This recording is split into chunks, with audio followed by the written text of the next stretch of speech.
جب یہ طے کر کے آئے تھے کہ اس کی قیمت ہے اور یہ ادا کرنی ہے تو کریں. لیکن حضور آپ جو تھے آپ نے لائف انجوائے کی, کروڑ 2 کروڑ روپیہ مہینے کا آپ کو آپ کے یوٹیوب چینل سے دلوایا گیا. جعلی لاگرتھم جنریٹ کرنے کے لیے امریکہ, آسٹریلیا, کینیڈا, برطانیہ, سنگاپور, UAE کے اندر لوگ بھرتی بھی کیے گئے جنہوں نے آپ کی جو تھی مطلب آپ کی جو حقیقت ٹی وی ہوتی تھی, میرا مطلب آپ کی جو ہوتی تھی آڈیو ہوتی تھی, ویڈیو ہوتی تھی, یا آپ کا جو ولاگ ہوتا تھا ڈسکس, وہ پاکستان کے کسی کونے خدرے میں نہیں ہو رہا ہوتا تھا یا دنیا میں, دیکھ اس کو 4 لاکھ بندہ گیا ہوتا تھا. تو وہ کیا تھا جو آپ کر رہے تھے, اور آپ کو بھی پتا تھا کہ آپ کو یہ والی رشوت دی جا رہی ہے. اور جب وہ رشوت دی جا رہی تھی اور آپ کو وہ مزہ آ رہا تھا, آپ کے فارم ہاؤسز بن رہے تھے, آپ جناب یہاں پہ چلتے ہوئے کاروبار خرید رہے تھے, لیبارٹریاں کھول رہے تھے, ہسپتال بنا رہے تھے. یار جرنلسٹ 80 کار پتہ نہیں کیوں بنایا, تو یار یہاں پہ 8 ملٹی سٹوری ہاسپٹل بلڈنگز بن گئی بعض جرنلسٹوں کی, اور وہ امریکہ سے اپنا چلتا پھرتا کاروبار چھوڑ کے پاکستان واپس آ گئے. لیبارٹریاں بن گئیں, سکولوں کی چینیں خرید لی انہوں نے. یار میرا مطلب ہے واٹس دس, ٹھیک ہے. اور کیونکہ آپ ان کا بتایا ہوا جھوٹ بول رہے تھے, اور وہ جھوٹ جو تھا آگے بیچا اور خریدا بھی جا رہا تھا, ٹھیک ہے. کانٹریکٹ مینوفیکچرنگ ہو رہی تھی کہ آپ یہ جھوٹ مینوفیکچر کریں گے تو ہم اتنے کا خریدیں گے, تو خریدار جو تھے وہ خرید رہے تھے.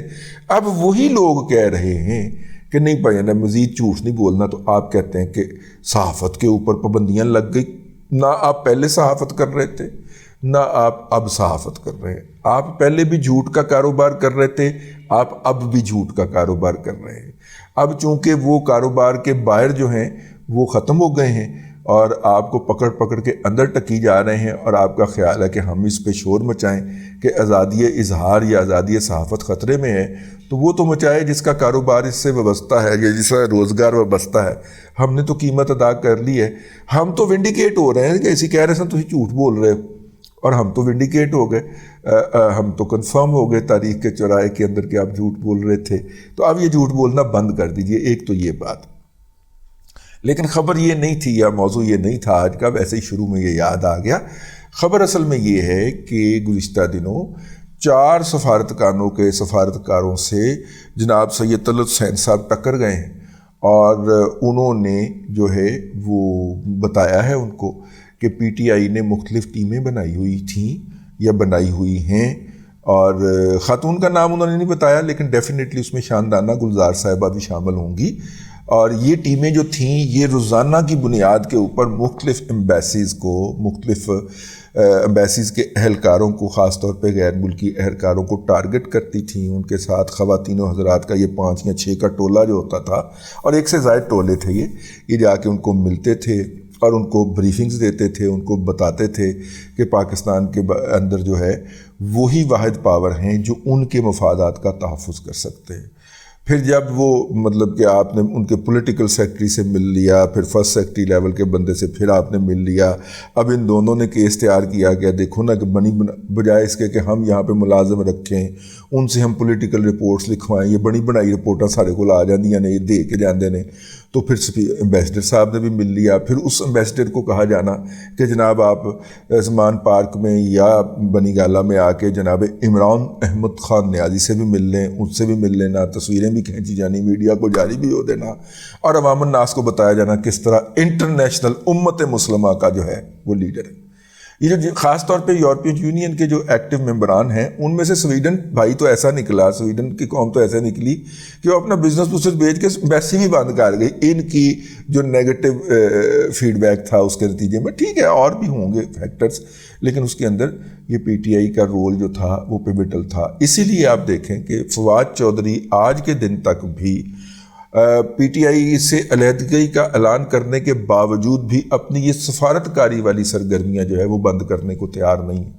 پچھلے دنوں انہوں نے اپنی بیگم کے ہمراہ امریکی سفیر کو گھر کے گراج میں جب ریسیو کیا ہے تو اس کی تصویر انہوں نے چڑھانا ضروری خیال کیا, اور بنیادی طور پہ پاکستانی قوم کو یہ میسج دیا کہ ساڈیاں تہن امریکہ نال یاریاں, ٹھیک ہے, انہوں نے یہ میسج دیا ان کو کہ ساڈیاں تہن امریکہ نال یاریاں.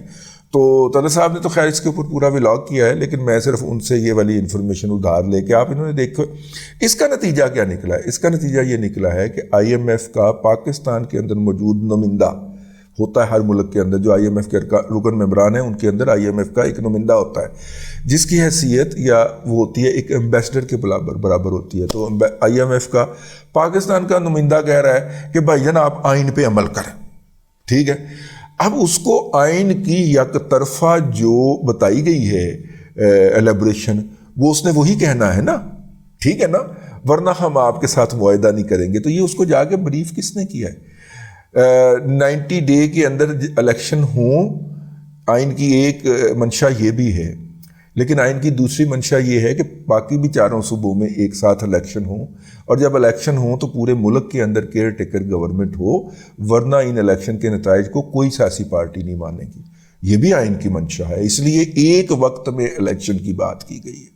اور خاص طور پہ جب 6 ماہ پہلے آپ اسمبلی توڑ دیں تو پھر الیکشن باقی اسمبلیوں کے ساتھ ہی ہوں گے۔ یہ تھوڑا سا انہوں نے زیادہ عرصہ پہلے یہ اسمبلیاں توڑ دی ہیں۔ اگست میں اسمبلیوں کی عمر پوری ہو رہی تھی، تو اگر وہ توڑتے اسمبلیاں فروری کے اندر یا مارچ کے اندر، ٹھیک ہے، تو پھر الیکشن ہونے تھے، تو انہوں نے جان بوجھ کے جنوری میں توڑی تاکہ وہ پھڈا ڈال سکے عمران احمد خان نیازی صاحب۔ اور پھر اس کے اوپر انہوں نے ون سائیڈڈ پروپیگنڈا اتنا زیادہ کیا ہے، لگتا انہوں صفات خاریہ وچ رج کے حرام خور بیٹھے ہوئے جو محنت نہیں کر سکتے، ٹھیک ہے۔ محنت کریں تو وہ اس آئین کو پڑھ لیں، کسی سے ایلیبریشن کروا لیں، ورنہ تو پھر آئی ایم ایف کا بندہ یہ نہ کہتا کہ آئین کی وائلیشن ہوئی ہے۔ آئین کی وائلیشن نہیں ہوئی ہے، آئین کی منشا اور روح کے عین مطابق جو ہے یہ پی ڈی ایم نے فیصلہ کیا ہے کہ اگر ہم نے الیکشن کروانے ہیں تو چاروں صوبوں کے اندر اور وفاق کے اندر کیئر ٹیکر گورنمنٹ ہونی چاہیے، کسی ایک جگہ پہ بھی پرماننٹ گورنمنٹ نہیں ہونی چاہیے، ورنہ وہاں کے نتائج جو ہیں وہ تشکیک کا شکار ہو جاتے ہیں۔ ویسے الیکشن جو ہیں وہ تو آر ٹی ایس کے بند ہونے کے بعد بھی تشکیک کا شکار نہیں ہوتے، اور سب سے ٹرانسپیرنٹ گورنمنٹ جو ہوتی ہے وہ پی ٹی آئی کی ہوتی ہے، جس کے اندر بعد میں ایک جادوگرنی جو ہے وہ 5 کرات کے ہیرے کی انگوٹھیاں پکڑتی ہوئی پائی جاتی ہے، اور جب عدالت اس کو طلب کرتی ہے تو عدالت میں جا کے پھوکے مارتی پھرتی ہے، ٹھیک ہے، شف دی بھین لگتی ہے مینوں تے جا کے عدالت پھوکا مار دیے۔